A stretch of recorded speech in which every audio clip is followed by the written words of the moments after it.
kind of a fundamental basis for post-traumatic slave syndrome. How many of you are familiar with post-traumatic stress disorder? Yeah. Okay, so these are things, I mean, most of you are people who are in the field that have done the work. You're here representing the people who are really in the trenches, and I appreciate and respect that. The theory very often, when people hear it, post-traumatic slave syndrome, I try to kind of get at kind of what's going on in the room. There's ambivalence, there's feelings of, you know, what? Come on now. What are we saying now about the slavery thing? It's over. You know, get over it. You know, we're done.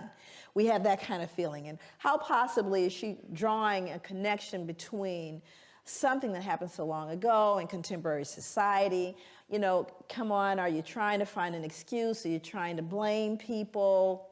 You know, these are the natural kind of knee-jerk reactions to hearing the term post-traumatic slave syndrome.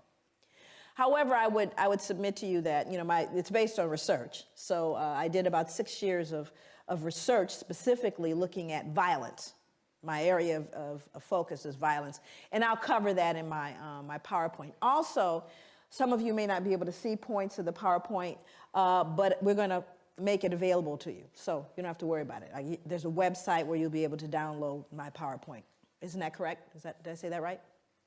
Okay, so that part you don't have to worry about. But I kind of want to set the ground so that we can all advance and move forward together.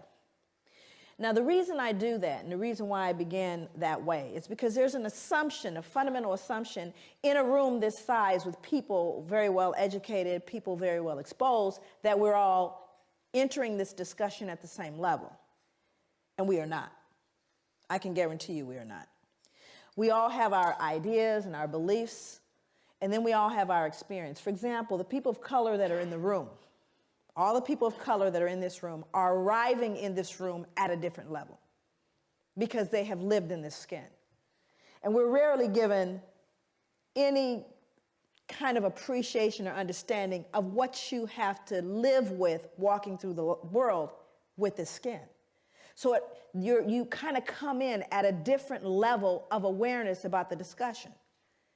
And then you have folks that come into this discussion that are educated around it, that are clear about it, but can't really empathize their way through it. In other words, it's not a feeling thing, it's a cerebral thing. So some people stay intellectual because that's a level of comfort. Nothing wrong with that. But very different from the person who lives in the skin. It is personal and it is emotional. Okay, so all of that's going on in this room even before we get started. But as people committed, you know, it may get a bit uncomfortable. But that's okay, because it's been uncomfortable living in this skin. It's been uncomfortable. And we have to learn how to deal with that discomfort and stay in the room. So when we look at the fundamental premise of trauma, and we understand the nature of trauma, we know that there have been other groups that we've looked at the etiology of contemporary behavior based on multi-generational trauma. One group, Jewish Holocaust, families of Jewish Holocaust, and the fact that the Jewish community is very, very clear about honoring that Holocaust. So much so that Spielberg will probably make another movie. And I'm not mad at him, because what he's doing is ensuring that the generations that come will never forget the Holocaust and its impact upon Jewish people. You'll look at folks throughout the world, even Aboriginal folks in the United States, where more focus is being done on what colonialism has done. We've looked at Japanese internment. We've looked at Australian Aboriginal folks. We've looked at multi-generational impact of trauma on people who have had tragedies like the tsunami victims. We'll look at everybody. But when it comes to looking at Africans, there's a visceral response. Oh, come on, let's not. Why are you? And it's a curious thing as a social scientist to me that you get so much pushback when you talk about Africa. And we look at the legacy of slavery. You get so much pushback, but more importantly is why do you get the pushback? See, as a social scientist, I'm less concerned with the material, which I'm clear about. I'm more interested in why the behavior. Why is there such reticence at looking at this issue?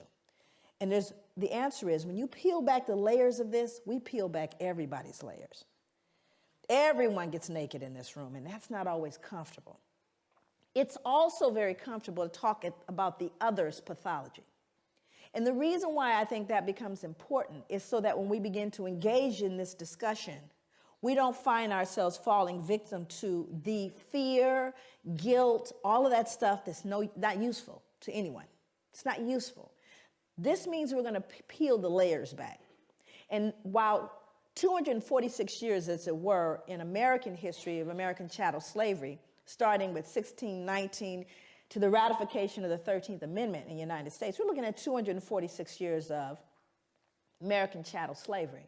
And it's very comfortable, and I think to some degree people can say, you can't have 246 years of trauma and expect that nothing happened, especially when that trauma was followed by more trauma, especially given the fact that there was never a point of healing. Not difficult to do the math here. This is not deep and philosophical. It really makes sense. But you know what else is true? You can't have 246 years of folks engaged in a traumatic experience that were white that went unaffected. That means everybody has been affected and infected by this thing. So that's the part that gets uncomfortable, because it's usually okay to look at the other. We're going to look at everybody.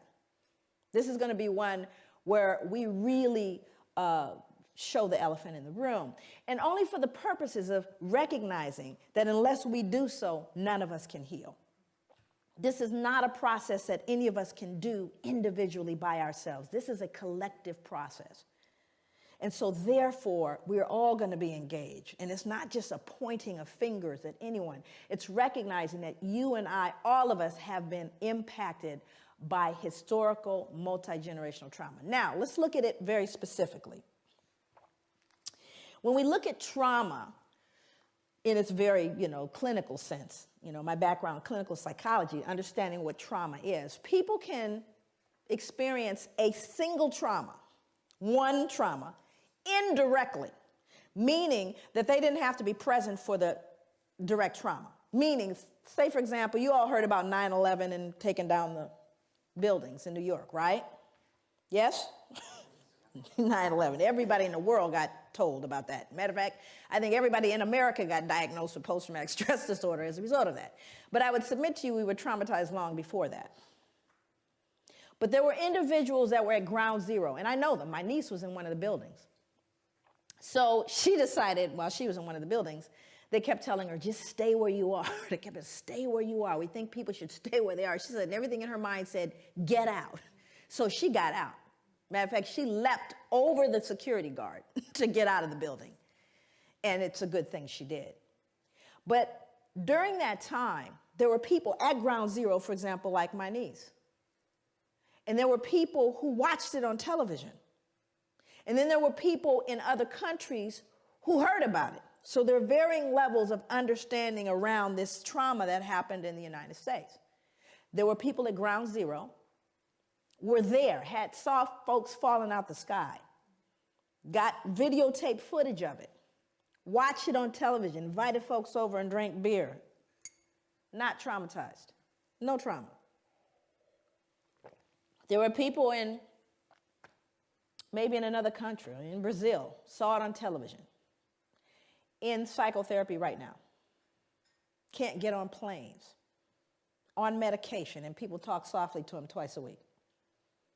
So the variance in terms of those who are traumatized by a traumatic event and those who are not, we're unique as individuals. Everybody's not traumatized by a traumatic event, whether it's direct or not. But when we start talking about chattel slavery, we're not talking about one trauma. We're not talking about a specific event. We're talking about generations of trauma with no intervention. Based on what I know about sugar plantations, tobacco, and the Caribbean, what I know about American chattel slavery and the plantations there, does anyone right now ever recall mental health assistance to slaves? Anybody remember sending in the therapist after I sold off your son, daughter, raped folks? At any point? Never. Second question. After slavery was officially over, now you're free. Anybody remember any therapy then? We know it's been rough, it's been deep for you, it's been difficult. We're going to do a little group therapy. Anybody remember that? That would be no. Number 3, after slavery officially ended, both in the States, in the Caribbean, the British ended, do you remember whether or not trauma continued? Did the trauma continue for people of African descent? I need to know. Okay, so now let's do the math.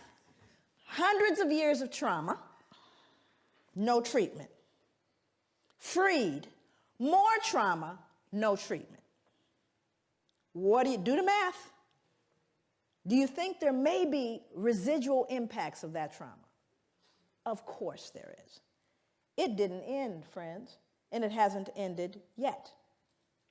So I think on one point, African people and people of African descent are extremely resilient. Matter of fact, I think we're a miracle. Far be it for us to pathologize or to look and cast this idea of weak and sick people. Oh, on the contrary, I'm profoundly resilient because we've done everything we've done thus far with no help, with not even the ability to have this discussion. As though it were possible, we escaped injury in all those hundreds of years and the years that follow. So this kind of journey I'm going to take you on is going to be one that really gives a perspective on what this trauma was, what it looks like, and clinically, what is post-traumatic stress disorder? What does it look like? Now, let me give you a little snapshot. We'll get into it in more depth a little later. But post-traumatic stress disorder, if in fact you are diagnosed with that, again, remember, direct or indirect trauma, here are some of the symptoms. A feeling of foreshortened future. Now, what does that mean? A feeling, well, you're not going to live long. How many of you are running into young people that don't believe they're going to make it past their 20s? Feeling of foreshortened future. Exaggerated startle response. Outbursts of anger. Difficulty falling or staying asleep. Hypervigilance. Right? These are symptoms of post-traumatic stress disorder. This is like DSM stuff, Diagnostic Statistical Manual Mental Disorders. It's in there. And there's a whole listing of all these symptoms. Now, I want to roll it back so you can understand what the transmission theory is, because I'm going to talk about transmission. So how does a person that's been traumatized by post-traumatic, literally has a diagnosis of post-traumatic stress disorder, and can we, if we are logical and we are reasonable people, assume that a fair number of Africans had to have had post-traumatic stress disorder? You think? I'm not talking about us, I'm talking about them. Untreated, though, right? Okay, so now let's do the math. Mom, who saw dad sold or sister raped, has post-traumatic stress disorder. Still mom, though, right? Only mom now has outbursts of anger, feeling of foreshortened future, difficulty falling or staying asleep, hypervigilance. That would be mom. Now, Johnny or Mary or Shaquisha did not have the original trauma. But what are they learning? This is called social learning theory. What am I normalizing? Exaggerated startle response, outbursts of anger. Are you following me?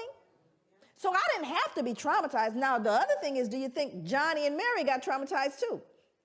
Do you see? So what happens in your environment, you learn from the significant others in your environment. And if they're broken, guess what you're going to be? You're learning from broken people. And you're normalizing that behavior. And then it becomes, years later, 2008, that's their culture. That's just the way they are. That's their culture. So there's poison in the cookies, right? But how are you going to tease out that poison? That means you have to look at the etiology of the behavior, which is what I spent many years doing. And it's not rocket science. This is not deep. Like I said, this is not required that, someone has, it's just common sense. How many of you in the room think you can cook? Come on now. I know it's a strange place. You all have the oddest food in the world. I'm trying to tell you that now. Those of you that know how to cook, who taught you how to cook? Mom, dad, family. Who you think taught them? Hello, social learning theory. You learn from those in your environment. And if they couldn't cook, yeah, likelihood is you can't either. Okay. So there's things that we don't question them. This is what goes in the curry. What are you talking about? This is how you make curry. Well, how you know? Because that's the way my mother made it. Well, maybe, she didn't get the recipe right. Actually, I wrote Post-Traumatic Slave Syndrome, the book, which is here. The book is called Post-Traumatic Slave Syndrome, America's Legacy of Enduring Injury and Healing. I recently have written a study guide, which is being edited now. But the reason why I wrote the book is really to put a name to what I was looking at. I started to look at behaviors in African people and people of African descent. A long time, people ask me all the time, I just was interviewed by ABC, and they wanted to know, where did this come from? It came from growing up black. No, there's nothing deep there. I grew up looking at black folks and wondering why we behaved the way we did. Very little had to do with white people. Very little. I was looking at black people, and I wanted to understand our behavior. I am 50 years old, and I remember looking at people who were, growing up in South Central Los Angeles. That's where I grew up. My parents are from the South, from Louisiana, and from Belize. And one of the things that I started to notice are certain behaviors that black people engaged in that I started realizing, not just African Americans, African Caribbean people, I came here, heard the same thing, behaviors around what we look like. Like, for example, I would hear people, and most people here, white or black or wherever you are in the spectrum, you've seen the behavior and wondered about it. I know you have, because I wondered about it. Where you have black people that aren't black. How many people have met black people that actually aren't black? Now, this is an interesting phenomenon. These are black people that will tell you before, first of all, they certainly look black to me. They look black, but they don't say they're black. I've got quite a bit of Indian in me. Did I mention that a lot of my family are from, all of a sudden there's something else, right? And you're looking going, sure could have fooled me, you look black to me, right? Now, this would be something that I could ignore if it stopped when I was a child in South Central, but it didn't. You could hear it in rap music today. Same behavior. Matter of fact, the rap videos, they just need to clone the same girl, right? I could draw her right now, what she looks like. The little wavy hair, and, she's black, but not too black. Okay? And what is that about? What is its etiology, and why does it persist? That means that it's an intracultural phenomenon that's being passed along through generations. But why? What is this self-loathing that I see in contemporary black folks? I'm not going back to slavery. I'm talking about today, who hate and despise the reflection in the mirror. That's what I wanted to know. So that's what led me on my journey, if you will. Again, not an unusual journey. Of course, I'm going to kind of pop back and forth through British history and American history. James Madison was a very important figure in American history, President of the United States, 1751 to 1836. He said, blacks are inhabitants, but as debased by servitude below the equal level of free inhabitants, which regards the slave as divested of 2/5 of the man. This is called the 3/5 compromise. And what they were trying to figure out is, what are we going to do? How are we going to count these black folks? Because, based on how many people you have residing in a particular state, the more representatives you can send to the House of Representatives, and thus the more power that particular state can wield. So the question was, how do you count the slaves? Well, Southerners, who of course enjoyed slavery, they wanted to count them. They said, yeah, count them. That gives us more power. Where the Northerners saw it as an opportunity to abolish slavery, said, well, you can't count them because you don't consider them human. How can you count people who have absolutely no freedom that you do not count or treat as human beings? So the agreed upon solution is to count 3/5 of a state's total slave population. And so as a result, they became 3/5 of a man, divested of that. But it's almost as though you're not talking about a human being anymore. And that's what's scary about this. And I always start my talks by saying that when you see folks dressed up like this, and I know you all see a lot of them, you should get worried. I always get concerned when I see them dressed up like that, like this guy here. This next guy was someone that I struggled with. You all know him, Richard Oswald. He's the son of a Presbyterian minister, international trader of enslaved Africans. What's so deep about this gentleman is how wealthy he became as a result. He would be worth, based on the 1700s, right now he would be worth $68 million. Based on the number of slaves, the slave trade, and colonies, ships, all the stuff that he basically utilized. But again, these folks are held in high regard. When I read about him in your history, you would never know. Google him. You'd never know the ugly trade that he was engaged in because we've sanitized it, you see. It all got kind of sanitized. But what's important is to understand the wealth amassed. And see, this is where people get afraid, particularly Europeans. This is where the whole, oh my God, dare I say the big ugly word, most folks are afraid of, because we don't really care too much about the healing. That healing stuff, go on and get better, you people. But don't try to touch the resources. That would be reparations. We don't want to have that conversation. We're okay if you all go heal, however you're going to do that. But let's not talk about the reparations story. But when you start looking at the wealth amassed, and then you got to look at the Church of England. It gets real ugly, because then you start realizing what is a foundation for the Church of England. Folks that blessed the slave ships. And then, of course, and this is interesting about John Newton, because we all know about, the first thing you hear, John Newton, what's the next thing you hear? Amazing Grace. John Newton, Amazing Grace. Well, let's figure out what happened before he got Amazing Grace. He said slaves are lesser creatures without Christian souls and thus are not destined for the next world. Now, what becomes important about this kind, and you'll see it both in American history as well, there is this kind of dehumanization of African people. Because you got to ask yourself this question: how do people who deem themselves superior, who see themselves as the civilizers, who recognize themselves as what we call manifest destiny, the white man's burden of civilizing all the rest of the races, how do you reconcile being the superior being and engaging in barbaric behavior? What that produces is something called cognitive dissonance. How many people are familiar with that? Cognitive dissonance is really thinking discord. It's when you begin to feel conflict between what you believe or understand or hold to be true, and you are then faced with behaviors, either in yourself or others, that conflict with your fundamental belief.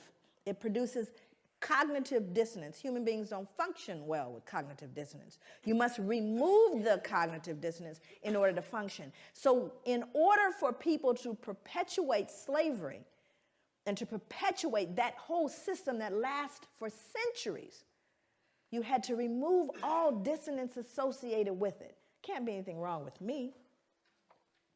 Certainly isn't us. We're the civilizers. We're the superior, so it must be them. Oh, yes. Well, you see, they don't even have souls. Now I can go to sleep because I'm not really dealing with a human being. Are you following me? Okay, let's see what else he said. He said, when the women and girls are taken on board a ship, naked, trembling, terrified, they are often exposed to the wanton rudeness of white savages. The prey is divided upon the spot.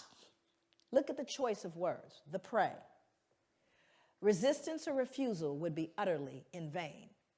And then he says, I sinned with a high hand. Yeah, and then he wrote Amazing Grace.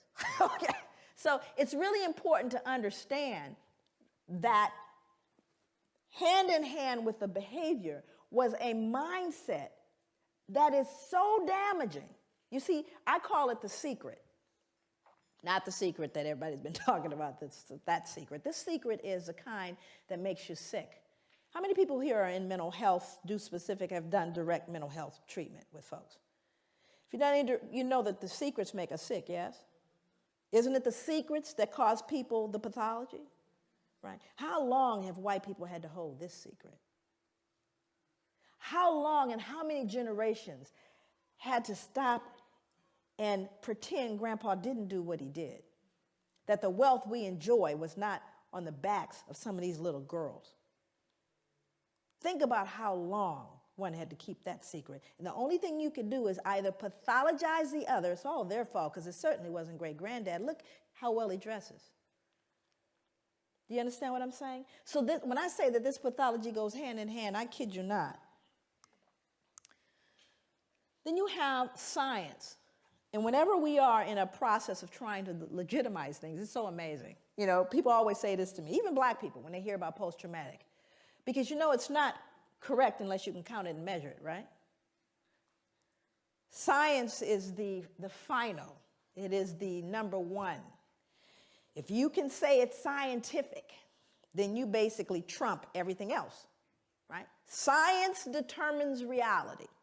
So if we can scientifically assert a thing to be true, then in fact it is true, because it's scientifically proven. It's a scientific fact. Matter of fact, that's what people will tell you when you try to say to them, I don't know if I agree with you. You know, it's scientific. It's a scientific fact, what I'm saying here, right? Which somehow makes it what? True. And it's also in a book. Now let's do the math. It's in a book, and it's scientifically proven. Did anybody here realize that recently we lost a planet? Anybody know what planet we lost? How you lose a planet? You know, I became fond of the little picture with we lost a planet. We didn't lose a planet. You know what it means? Science was wrong. Now, have they ever said, you know, we were wrong about that planet thing? No. It's called a paradigm shift. So let's go to science. And I think it's important that we do. So we go to someone named Carl von Linnaeus. Now, Carl von Linnaeus becomes an important character in this whole conspiracy of silence and legitimacy and removing the dissonance. Carl von Linnaeus developed a system based on a criterion of skin color and laid the basis for 19th century racial classification. Linnaeus properly began the science of anthropology. So here we have the father of anthropology. Although color classification of races dated back to the ancient Egyptians, anthropologists refer to Linnaeus's Systema Naturae of 1735 as the first modern study of man. While Linnaeus advanced classification with his use of a color criterion, he also fixed on his 4 families of man certain moral and intellectual peculiarities that continued into the 19th century anthropological vocabulary. He described Homo Americanus. Who might that be? That would be Native American, American Indians. Homo Americanus. And what did he say about them? He said they were reddish, choleric, obstinate, contented, and regulated by custom. Homo Europaeus, as white, fickle, sanguine, blue-eyed, gentle, and governed by laws. Homo Asiaticus, that'd be Asians, as sallow, grave, dignified, avaricious, and ruled by opinions. And Homo Afer, as black, phlegmatic, cunning, lazy, lustful, careless, and governed by caprice. These insights into what Linnaeus defined as racial character, personality traits, behavior, intelligence, language, and a host of other related categories were transmitted into subsequent attempts at a science of classification and became more fixed than the races themselves. Not a shred of science here. But it is in a book. And it's touted as science. And what's more important, you know, my students, I teach graduate students in social work. And they'll say, but Dr. Leary, my God, we're looking at 1707 to 1778. We are, right? After all. But do you not hear these same attributions today? You know, those blacks, they're lazy, you know, all of the exact same, am I telling the truth? In your newspapers, in your accounts of them, do you not hear these very same things? So does it matter that it started in 1707 and 1778 and has no scientific merit? That's multi-generational, is it not? It's being passed along. Part of the swallowing into the social gullet. Those are the beliefs, you see. So it doesn't matter whether it's true or not.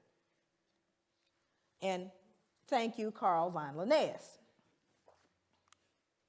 Again, he's removing the cognitive what? Don't they deserve to be treated the way we treat them? Have we not just justified what we've done? After all, I just told you this is who they are. We're not wrong. We're just trying to keep the domestic tranquility. Makes sense. I'm having a clicker thing. There we go. Johann Friedrich Blumenbach. Just look at him. He's not right. We could tell already. But he had to contribute his part as well. He says, now this man, Johann Friedrich Blumenbach, he was an individual. How many of you are familiar with the term Caucasian? Oh, yes. Then you know Johann.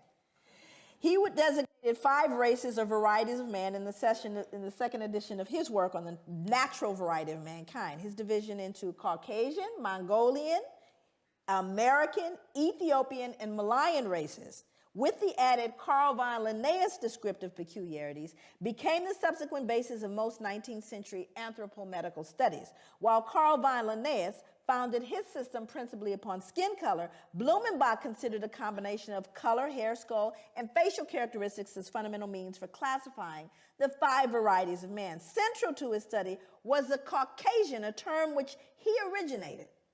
He took the name Caucasian, listen for the science, from Mount Caucasus because its southern slope had cradled what he felt to be the most beautiful race of men, the Georgian. The Caucasus near Mount Ararat, upon which the biblical ark came to rest after the flood, seemed the appropriate source for the original race of man. No science yet. Now I'm going to quote him. These are his words. For in the first place, the stock displays, as we have seen, the most beautiful form of the skull, from which as a mean and primeval type the others diverge by most easy gradations on both sides the 2 ultimate extremes, that is, on the one side the Mongolian, on the other the Ethiopian. Besides, it is white in color. Anybody here ever met a skull that wasn't? Besides, it is white in color, which we may fairly assume to have been the primitive color of mankind. Zippity-doo-dah, no science, nothing to found this whole thing. He figured white skull, humanity began white. It's scary, but it's in a book, and it's touted as science, and we swallowed it without question. But race is a concept of society that insists there is genetic significance behind human variations in skin color that transcends outward appearance. However, race has no scientific merit outside of sociological classifications. There are no significant genetic variations within the human species to justify the division of races. Mankind is one. We are one humanity. Isn't it a shame that we are still debating that in 2008? But the reason why we continue to debate it is we still try to reconcile the ugly stuff that we've never dealt with. We still want to say they deserved it, so no one has to feel bad about all of those little babies dying and ignoring the ravages of Africa and killing young black males and urban cities, and disproportionate imprisonment and disproportionate disparities in health. Oh, it must be their fault. How do you reconcile it? You see, rather than deal with it, we just continue to try to justify the behavior. Thomas Jefferson, you all know him? Yes, he's one of my favorite people, actually. I close out my book with a soliloquy from Thomas Jefferson. I actually end my book with it. Because Thomas Jefferson made a statement. Here's a man highly regarded in the United States. I mean, there are more statues of him than probably anybody. And he made a statement towards the end of his life, he says, "Indeed, I tremble for my country when I consider that God is just and that his justice cannot sleep forever." You see, it haunted him to his grave because Thomas Jefferson knew. He knew what would happen. Matter of fact, he predicted exactly what we're dealing with today, what happened between people of African descent and those of European descent. Predicted it. He was a bright man. How do you reconcile behaving in such a barbaric way? Well, let's see what he said. He said blacks smelled bad and were physically unattractive. Well, this was inconsistent with his behavior because, you know, he fathered slaves, Sally Hemings. So it didn't smell that bad, huh? Now, here's a more important one. He said we required less sleep. Now, that one's more interesting to me. Why would he need to? What dissonance was he feeling that he would need to believe that blacks required less sleep? Why? What did he do? You know, he owned slaves. So what do you think? How hard do you think he worked them? What was a work day for a slave? Sunrise to sunset. But do you have any empirical evidence, Joy?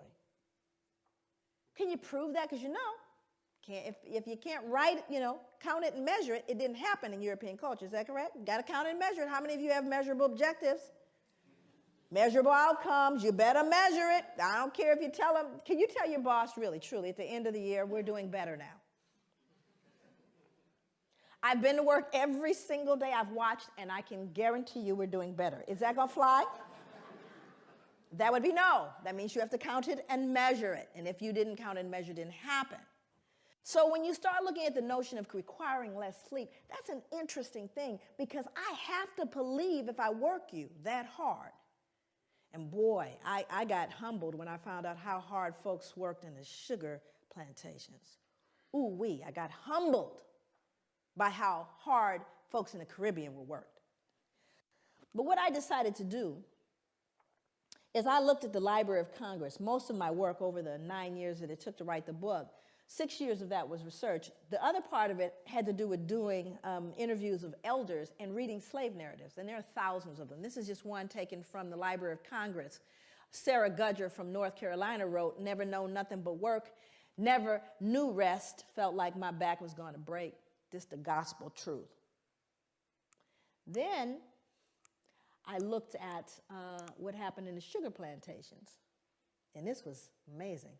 One final set of grim numbers underlines the way slaves on sugar plantations like Codrington, which was a plantation in Barbados, were systematically worked to an early death. When slavery ended in the United States, slaves imported over the centuries had grown to a population of nearly 4 million. When it ended in the British West Indies, total slave imports of well over 2 million left a surviving slave population of only about 670,000. More than twice as many slaves were shipped to the island of Jamaica alone than all 13 North American colonies combined. The Caribbean was a slaughterhouse.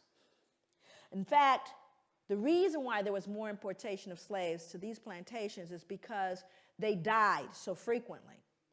They were treated so badly, ate so poorly, that females never reached their menstrual cycles. They never actually started their menstrual cycles, so they couldn't reproduce, you see. And so many of them died, they had to import more. That's how treacherous was, you lazy black folks that you are. Isn't that ironic, though?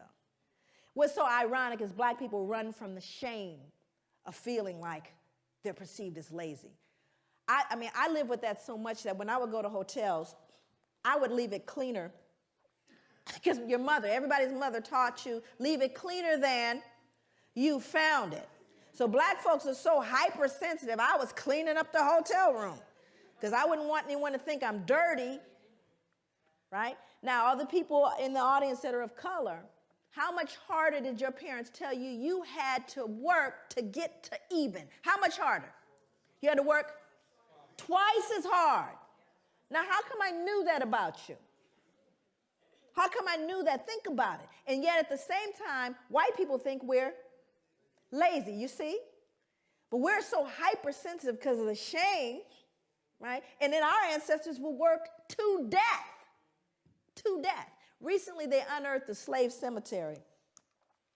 They unearthed actually a slave cemetery in New York City. It's on Wall Street, by the way, in the shadow of the bull. Unearthed a slave cemetery, and they still to this day they're struggling. They recently, have done a lot in terms of commemoration. I went to it took me everything to get to it. They had it blocked off so you couldn't get to it, but because they didn't want to deal with it. You can't just bulldoze a cemetery. So here in all these skyscrapers, in the middle of it is this little cemetery, and there are slaves in that cemetery. More important than that was what the bones told us, because now you got CSI. Hell, I can go in there and tell you what's going on now. So with the CSI thing, now they've discovered a little bit about the bones. And to me, the most phenomenal thing about the bones is what they told us about those people and how they live. Majority of the people in there were children, infants and children, high mortality, infant mortality rate. They even know what they died of. Died of malnutrition and starvation, because they could tell by the rotting of the teeth and the jawline. So even though they most likely grew food, they weren't allowed to eat it. And then they found something even more peculiar that speaks to this idea of why he believed we required less sleep. They would show a large frame man, and they would find an injury where the muscle actually detached itself from the bone as a result of exertion and not injury. Stay with me. It detaches itself from the bone as a result of exertion. That means you work so hard, the muscle detached itself from the bone. You don't see those kind of injuries in contemporary society because no one's going to work that hard. Unless, of course, you have a gun trained on you from sunrise to sunset. So we do have empirical evidence of how hard folks worked. Then he went on to say that we were dumb, cowardly, and incapable of feeling grief. Why would Thomas Jefferson need to believe that? Why would he need to believe we didn't feel grief? What was he doing, do you think, that produced cognitive dissonance? You were killing people. Not only were you killing people, beating them, you were selling them, yes? Selling mothers away from their children and husbands away from wives. And surely they don't feel it, because if they felt it, that would make them human like me. So I simply say, and you see, it's not even so much that he said it, but he was an important person. If Joe, nobody said it, but he said it. So what do you think the rest of the folks, uneducated laborers, believed? Well, they don't feel grief, After all, Thomas Jefferson says they don't. So he becomes a critical person in making those statements. But you see, it was all to relieve and to settle the conscience that he died with. But these become very important as you see how these things move forward. Then there was J. Marion Sims. I won't spend a lot of time with him. He's another figure. You can Google him. There's a statue, actually, of him in Central Park. And J. Marion Sims was an individual credited. He was a father of modern gynecology. How many women in here know what a vaginal speculum is? And for those men in the room that we lost, a vaginal speculum is a device designed to open up the vagina. It was considered one of the most important advancements in medicine that was made. He was credited as being the wealthiest wealthiest physician to have ever lived. And what's interesting about him, look at the medals pinned on him. I was just very curious about how it was they regarded this man, because no one ever really looked at how did he come up with that vaginal speculum. The way he did it was he actually worked on did experiments on unanesthetized slave women. He created a makeshift hospital in his backyard in the mid-1800s. He built the first vaginal speculum from a pewter spoon. And he reasoned that slave women were able to bear great pain, meaning we don't need any anesthesia, because their race made them more durable, and thus they were well suited for painful medical experimentation. We didn't even, because we didn't feel like other women could feel. This man would cut into women, cut into them, and just said, well, since they're black, they don't really feel it. Unbelievable. And more importantly is what he did to infants. Because not only did he experiment on women, he also experimented on infants. He said that black infants suffered from something he called trismus nascentium, which is now commonly referred to as neonatal tetanus. Neonatal tetanus originates in horse manure, which was a likely cause of the disease in slave infants. He attributed it to the indecency and intellectual flaws of slave infants, together with skull malformations at birth. That is a shoemaker's awl. And that's an 1800s shoemaker's awl. He would stick that into the heads of brand new infants in an effort to realign their skulls based on the indecency and intellectual flaws of their parents, to treat the malady. Of course, it was 100% death rate. But that's what he would stick in the head of a baby at birth. And so these are things that are so horrific that you can't possibly wrap your head around it. And this man is, just Google him. And you think to myself, I think to myself, if I were up here in front of you right now, and this is going to become very important as I move into the other slides. If I stomped a puppy to death out here, up here, just a little puppy, and stomped it right here to death in front of you, most of you would need therapy. And I would be arrested probably faster than killing a black man for killing a puppy.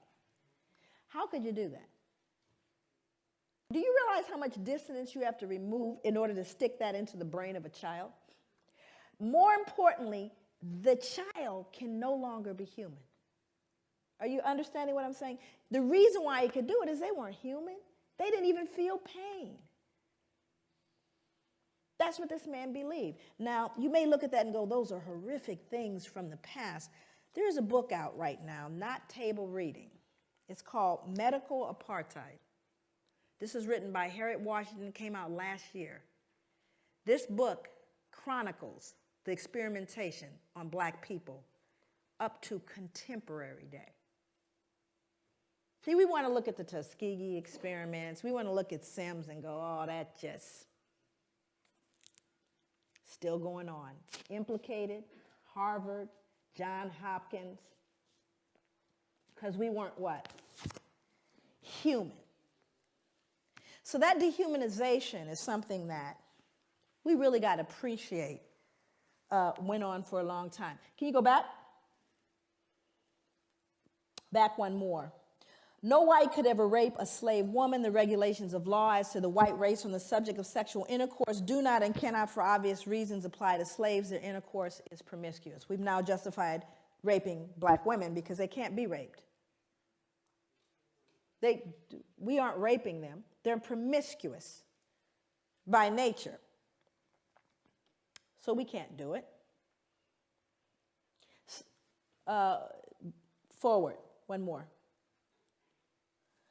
The fact that white men could profit from raping their female slaves does not mean that their motive was economic. The rape of slave women by their masters was primarily a weapon of terror that reinforced whites' domination over their human property. Rape was an act of physical violence designed to stifle black women's will to resist and to remind them of their servile status. These become important instruments that you look at. And I want to give you some statistics as it relates to American history.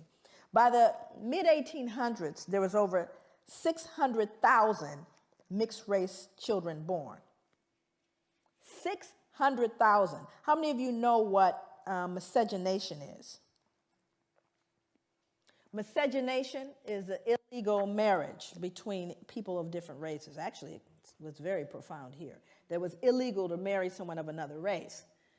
So when you consider the fact that one of the greatest issues and one of the number one reasons why black men were lynched, beaten, and imprisoned had to do with the fear that they were going to rape whom? White women. Now the numbers, we're talking about pure numbers alone. It was who being raped? Okay, it was black women being raped, but they can be raped. Let's advance forward. Before we get into the Casual Killing Act, the Casual Killing Act was written because of the number of people who were killed while being corrected.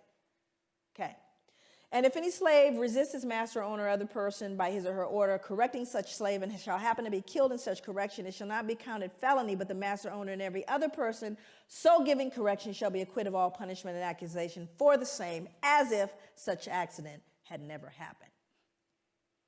So that means that if you happen to be correcting someone and you beat them to death, you know how hard it is to beat someone to death? I mean, I thought about that. I said it happens so frequently that they created a law so that you wouldn't feel any what? No guilt, because you were simply correcting them. It wasn't your fault. So I went back to look at who was beating folks to death. I wanted to know. And it was white women.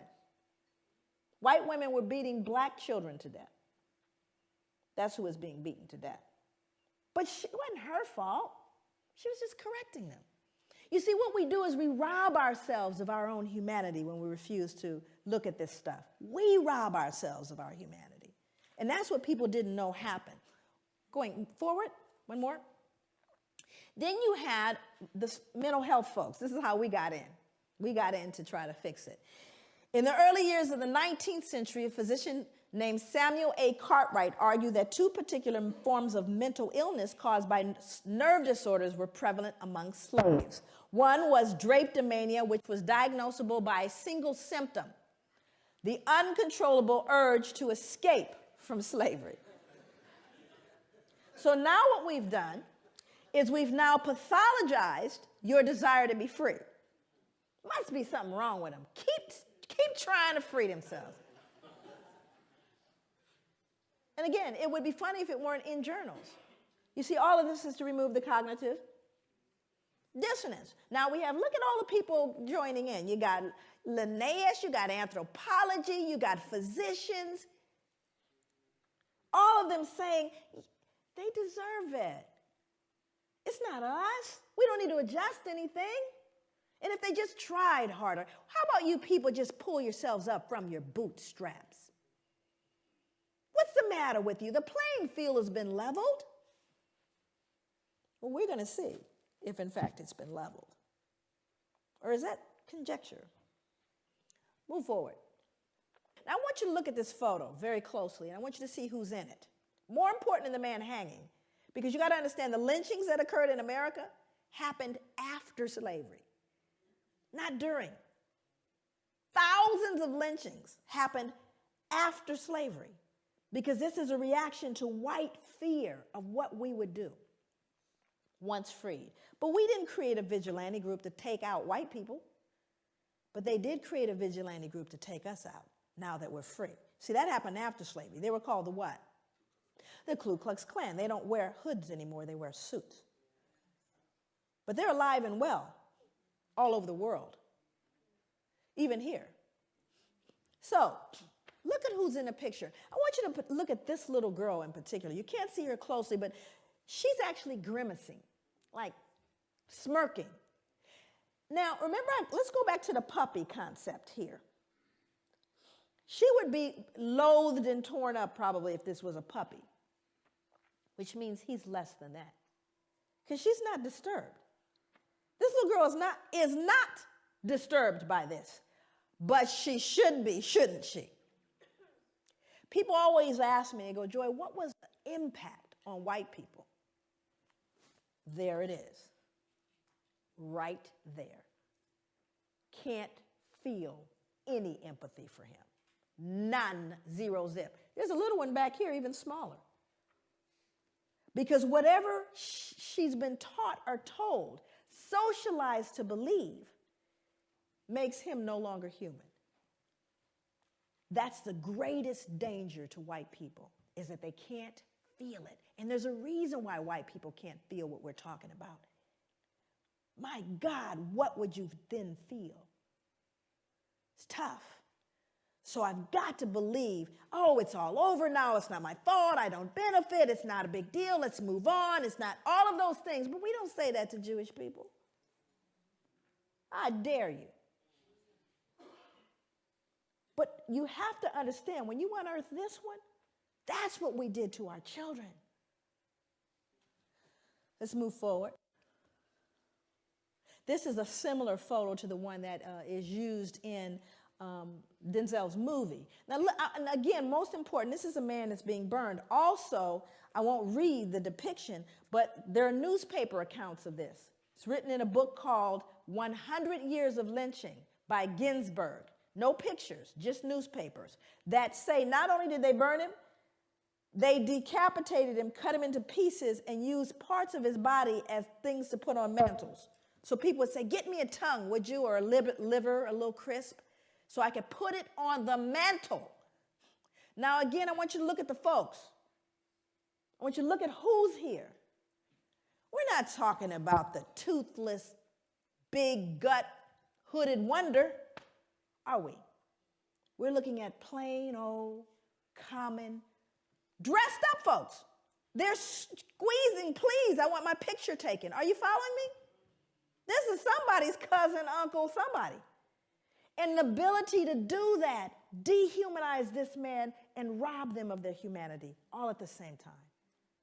All at the same time. That is the most dangerous, treacherous thing that could happen. What did Hitler do? He dehumanized human beings, put babies in ovens. Anything that robs us of our humanity is a danger to everyone. And that is what's going on with people of African descent all over the world, because not only did it get done here, but who did we tell? The entire world we told these people don't deserve any value. Everyone wants to be American, not y'all. But when we go, I literally go to countries all over the world. America sets the standard, and thank God for what happened later. Let's move forward. So a lot of people start saying, well, y'all got free, right? Y'all are free, everything's fine. Because see, whenever you talk about post-traumatic slave syndrome, people get locked there. So there's a myth that after slavery ended, the playing field was leveled. Was it? Remember, all the lynchings occurred after slavery. That wasn't during, after slavery. So you had black sharecropping. Now, we didn't get a lot of black history in our schooling. I have 4 degrees, and 3 of them advanced degrees. Never did I get black history. I got about 2 pages of black history, and one of them, what page was a picture? And there was a picture of the little folks with the cabin. You probably saw the same picture. It's a little cabin, the little guy on the porch with the banjo, little children running, frolicking about, eating watermelon, right? Everybody happy? And we certainly need little Mary and little Johnny to believe that they were happy. The slaves were happy people. And they had a nice place to live. Because we couldn't have them feeling cognitive what? Not little Mary. She can't start questioning what Grandpa did. So I want you to see this, because those are leftover slave quarters. He's a sharecropper. So now let's go back and take a look at sharecropping. Now these are folks that were slaves, no longer slaves, decided I'm going back to be a sharecropper on the same plantation that I was enslaved. Why would you do that? Let's move forward. Here's why. Because when you did try to leave, and you go north, because you're free. I want you to go north now. I live in Oregon, right? That's where I live. Here we go. No free Negro mulatto not residing in this state at the time of the adoption of this Constitution shall come reside or be within this state or hold any real estate or make any contracts or maintain any suit therein. And the Legislative Assembly shall provide by penal laws for the removal by public officers of all such Negroes and mulattoes, and for their effectual exclusion from the state, and for the punishment of persons who shall bring them into the state or employ or harbor them. This was repealed November 3rd, 1926. My father was alive. Section 6 said, if any free Negro mulatto shall fail to quit the country as required by this act, if guilty upon trial, shall receive upon his or her back not less than 20, no more than 39. We'll beat you. That if any free Negro mulatto shall fail to quit the country within the term of 6 months after receiving such stripes, he or she shall again receive the same punishment once every 6 months until he or she shall quit the country. We're going to beat you till you leave. But you're free.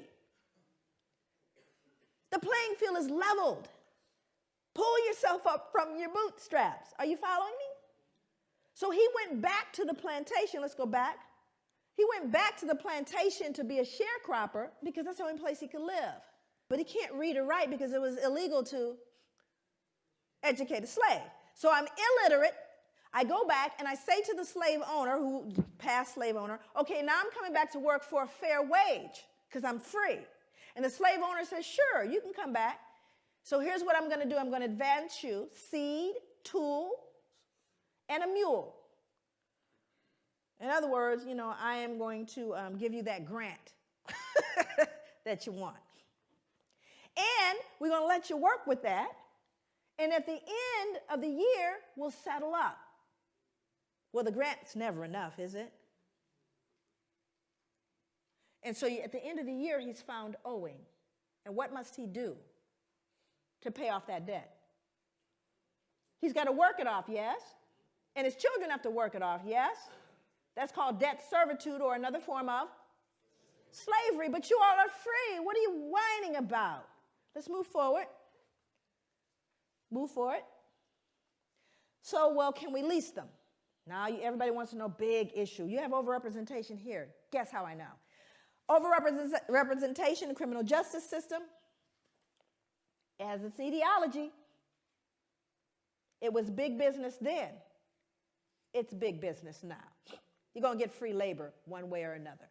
New slavery is imprisonment. Well, let's see. Why was this? It was so successful. By the mid-1898, nearly 3/4 of Alabama's total state revenue came directly from this institution. Well, of course, I wanted to do research on what they did because they're free. But now we're arresting them at alarming rates. And for what? 12 years for vagrancy, loitering, startling a white woman, looking menacingly at a white woman. That's what they got 10, 12, 15 years for. And many of them, 25%, died under convict lease, more than during slavery, because there were no protections, because now we have another label to justify our behavior towards them. And what's their new label? Well, after all, they're convicts. They're criminals. Don't they deserve it? Do you see what I'm saying? So when did it end, is the question. Move forward. You all heard about Katrina, yes? Yeah. See, I was there. My family's from Louisiana. I went to the 9th Ward. Sometimes you can't pay attention to what the news says. It's important to actually go eyeball what's going on, which was very interesting, because it was one of the most horrific events I'd ever seen and probably will ever see in my life. Well, black folks were just simply treated differently. Did you notice that? Here's the good news about Katrina. Everybody noticed it. So all the rest of the world, where we learned, send us your poor, your huddled masses yearning to breathe free, your democracy, your equality. They said, what happened with that Katrina thing? All that stuff y'all talked about. Well, let me read this. This is from Associated Press, taken straight from the newspaper. In the front, actually, the top part here is actually a woman, but they think it's a man. Anyway, it says, a young man walks through chest-deep floodwater after looting a grocery store in New Orleans on Tuesday, August 30th, 2005. Same body of water down here, excuse me. 2 residents wade through chest-deep water after finding bread and soda from a local grocery store. Now, same event, same water. White people, black people. We've told you what you see now. That removes your what? Dissonance, because these people can't be perceived as looting. They're white people. White people don't loot. Now, the truth of the matter is, I don't care what any of them are doing. It doesn't matter, but I'm going to still the social conscience by letting you know, don't forget, this is a looter. Matter of fact, what you last heard was that they were looters and rapists. Did you not? So don't they deserve it? That wasn't back in, slavery though, was it? Now we're going to kind of move into operationalizing that to look at what is it, how do we begin to connect that behavior, that history to what we're dealing with and what you're dealing with right now and what we're seeing. And very often people say, well, is everything post-traumatic slave syndrome? Obviously, that would, trivialize all the work. We cannot lay squarely on the shoulders of post-traumatic all the problems that we see, nor can we place all the problems squarely on the shoulders of white people or any of the above. So hopefully we won't digress into anything that is that foolish in terms of a discussion. Because, that's another thing that happens in terms of trying to deal with the pushback around this. Then we move into extremes, and it tends to dilute the realities that are going on. So hopefully we're way beyond all that. Well, now she's saying everything is post-traumatic. No, I'm not. And most of my work, my background is really in the field, doing work in the community and grassroots. That's where my training was in terms of my clinical work. And just, the fact that I've always been, this work started on the ground. It didn't start here. Matter of fact, I got the attention of places like Oxford and Harvard and, the Ivy League and major institutions, even the FBI, but those were things that happened after I started doing the work on the grassroots level. And so for me, my commitment is to healing.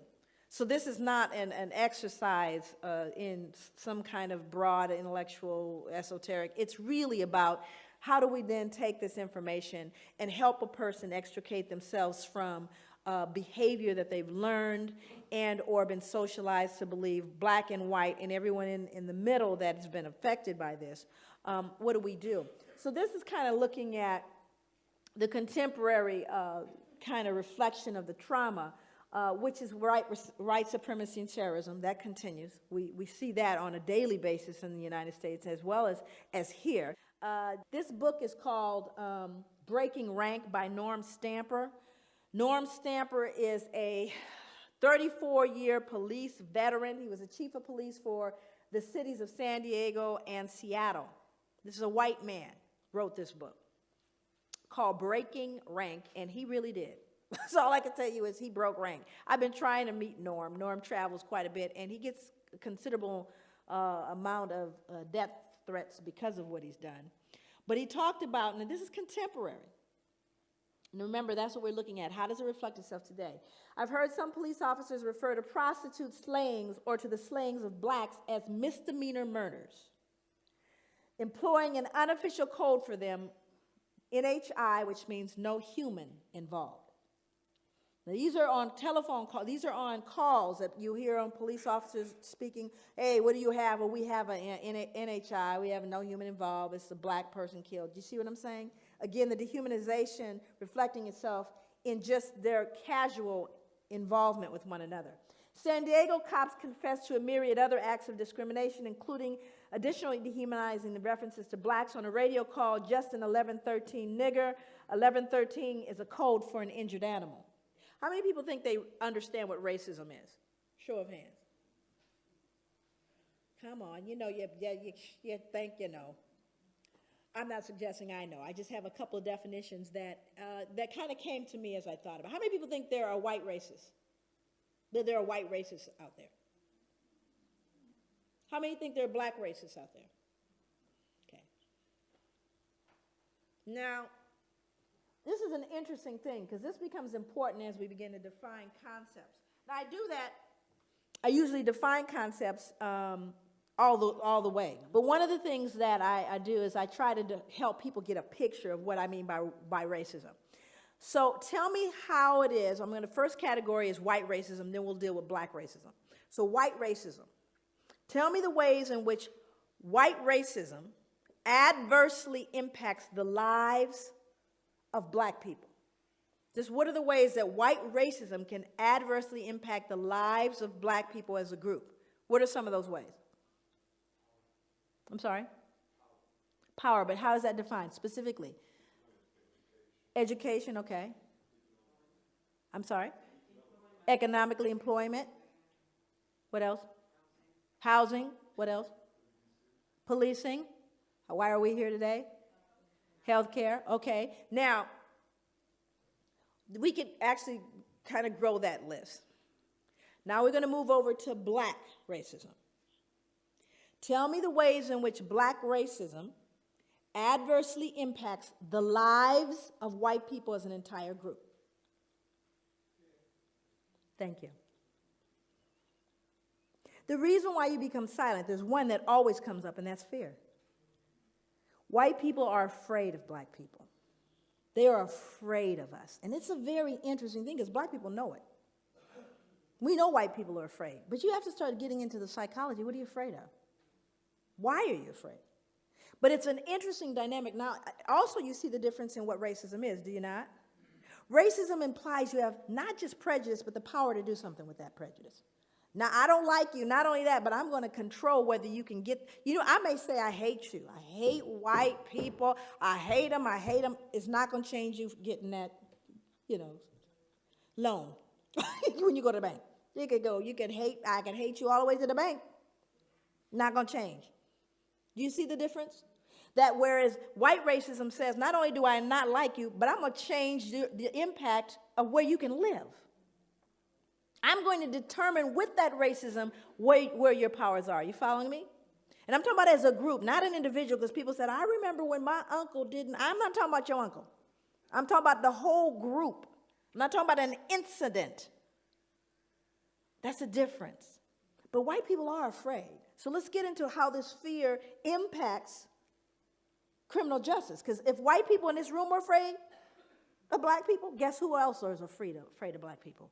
Only they have guns. So, now let's look at what he said. Simply put, white cops are afraid of black men. We don't talk about it. We pretend it doesn't exist. We claim color blindness. We say white officers treat black men the same way they treat white men, but that's a lie. And here's a big one.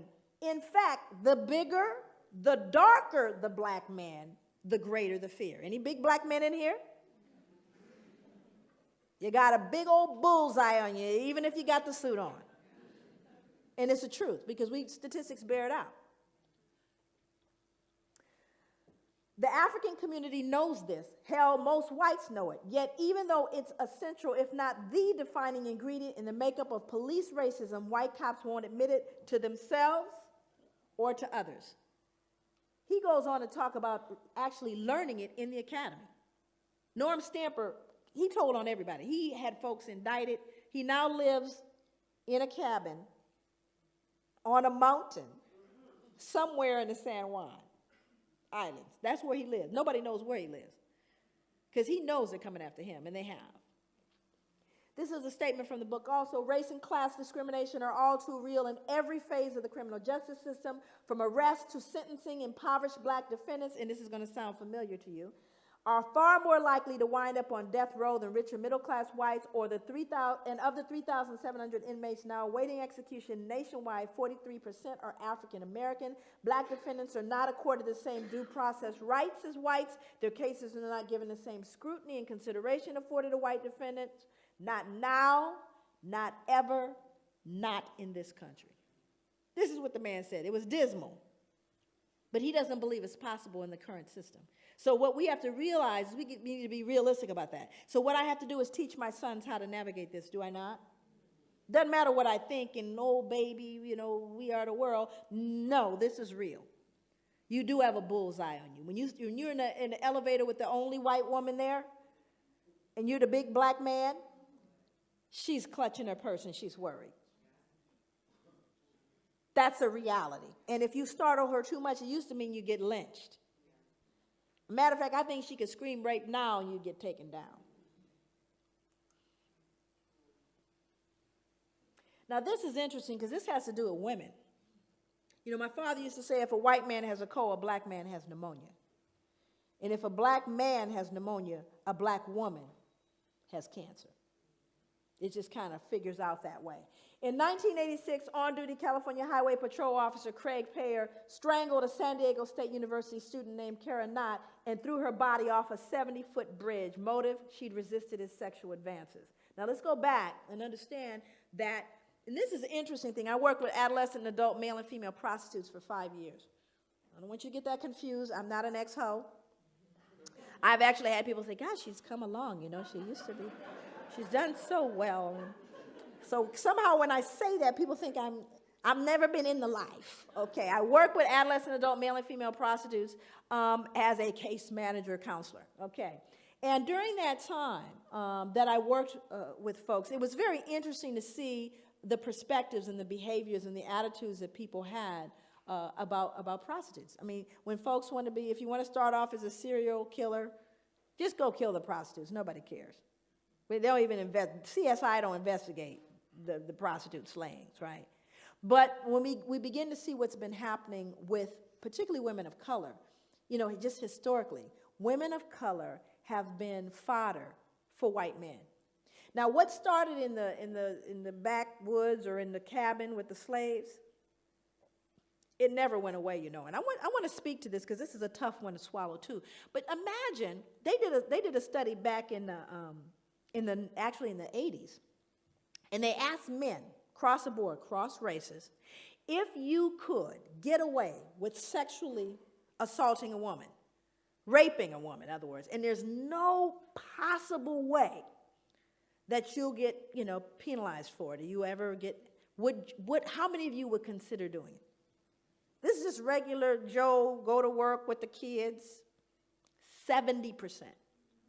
7-0. Said if I could do it, I would do it. Imagine being able to do that for a couple hundred years with impunity. Imagine, you don't have to worry about, you know, you talk about pedophilia and all that. Imagine being able to buy that. And then you could beat it to death too and get another one. I know it's tough to wrap your head around, but what happens to an appetite created like that? Where you could rape a black woman anytime you wanted to, and it wasn't considered rape because she was promiscuous. Hundreds of years. We're not talking about a few years. Hundreds of years. Protected by the law. No moral. You could go to church. It was all good. Where do you think that went after slavery ended? It didn't go away because guess who's the number one? You got folks who are pimping the women, and then you got the ones that are buying them. And who's buying them? Same middle-aged white males between 35 and 60, married with children. 5 years I work with them. These are the Johns. Still are the Johns. And still are getting hold of some of that black body. Are you following me? This is really important to know. It just mutated into something else. So now we have to figure out a way within the legal perspective to deal with these women who are out of control. My cautious guess is that 5% of America's cops are on the prowl for women. Women, you need to get concerned. 5% of any police department. In other words, there are folks who become police officers because they're predatory. That's why. Think about it. We know where pedophiles go, don't we? You go where there are children. Thank you. So we got to understand police officers, plenty of them are twisted. And I've worked for the last 20 years with police officers. Trust me. I'm always concerned about someone that deliberately wants a gun, aside from the short man.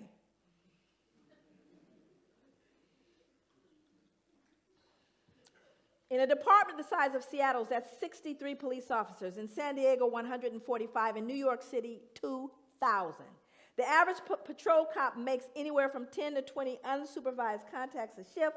If he's on the make, chances are a predatory cop will find you or your wife, your partner, your daughter, your sister, your mother, your friend. That's in general. And you see, you get a freebie when you have a person of color because they have no rights. It is not hard to understand why people of color, the poor, and younger Americans did not and do not look upon the police as, quote, theirs. Compare and contrast. Are the police, as an institution, known for their protection of the innocent against deception, or do they deceive the innocent? Do the police protect the weak against oppression or intimidation, or do they oppress and intimidate the very people they've sworn to protect? Again, we're not talking about anybody that just fell off a truck. We're talking about a 34-year police veteran who went back, by the way, to get his PhD. Now, this was a study I did, the research I did. Now, let me explain kind of the basis of this research. 200 African-American male youth, 100 of whom are incarcerated, right? 100 of whom are not, but are from the same neighborhood. That was my, the group that I was working with.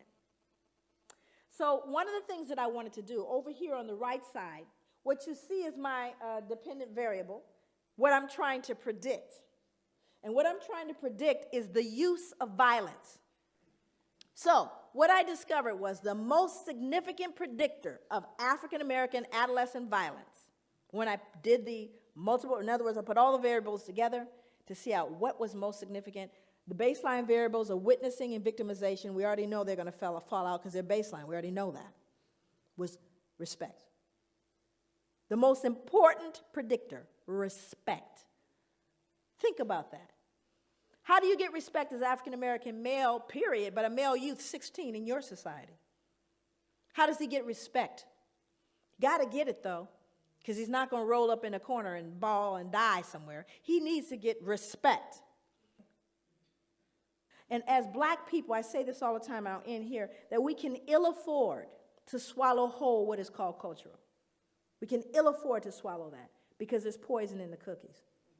And the only way to get the poison out of the cookies is not someone from the outside looking in, but those who are living in this to be able to look at themselves and assess it with a level of dignity, a level of safety that perpetuates a sense of well-being and healing.